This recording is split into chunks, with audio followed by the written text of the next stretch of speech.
Hey guys, welcome back to the Nutty Grains. Today's video is a step-by-step process for making gluten-free version of choco pies, which are also known as moon pies.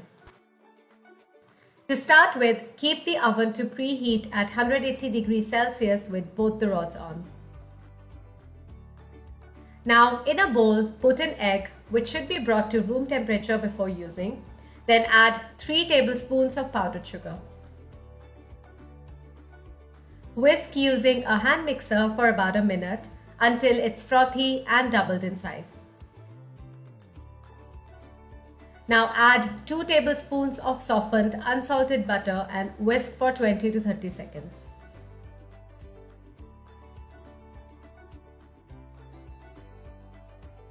Now take a sieve, add 3/4 cup of gluten-free all-purpose flour. This is my homemade flour mix. Recipe link is on the top right of this video. Half teaspoon of gluten-free baking powder, 1/4 teaspoon of baking soda, a pinch of salt if you've used unsalted butter earlier.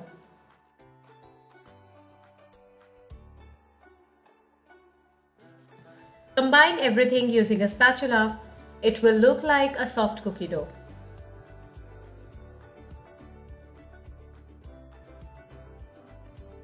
Now dust your work surface with some gluten-free flour. Transfer the dough onto it.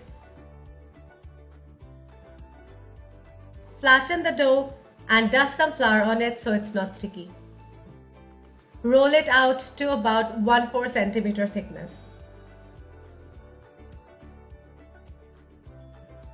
Using a round cookie cutter or a glass with round top, cut out small circles.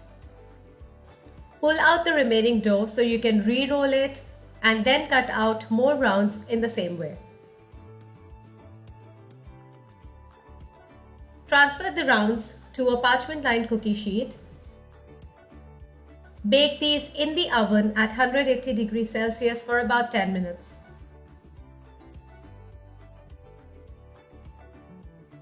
While they're baking, let's prepare the marshmallow fluff. In a bowl, add about 100 grams of marshmallows, 1 teaspoon of water, and a big pinch of salt. Mix well using a spatula so to slightly dampen the marshmallows. Put the bowl in the microwave for about a minute or till you see the marshmallows becoming 3 to 4 times their size or fluffing up to the top of the bowl.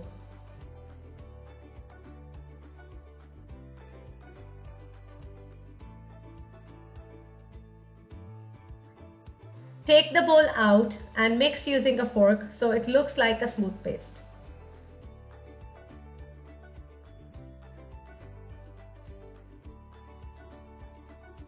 To transfer this to a piping bag, we'll need to cover the spatula with some softened butter so the marshmallow fluff doesn't stick to it and can get easily transferred to the piping bag.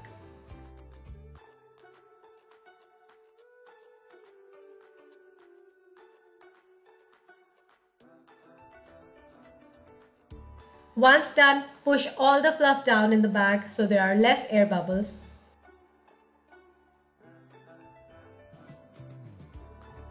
Put a tight knot on the top of the bag.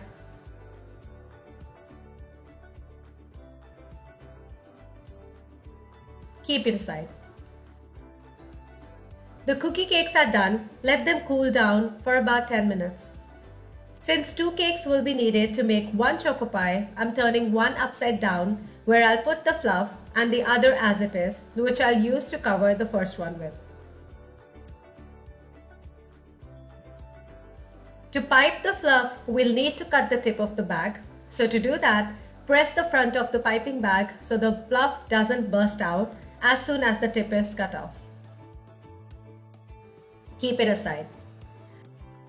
Also, as I mentioned before, this fluff is extremely sticky, so we will have to prepare a pair of scissors by applying generous amount of softened butter to be able to cut out the fluff after it's piped on one of the cakes.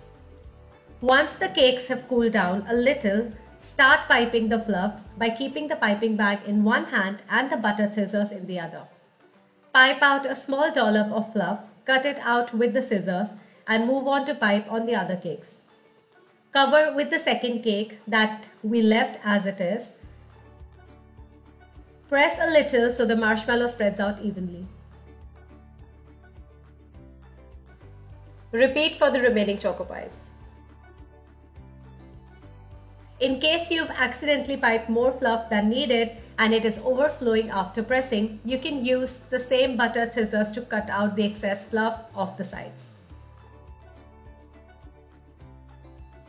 Once all the cakes are combined, keep them in the fridge for about 10 to 15 minutes.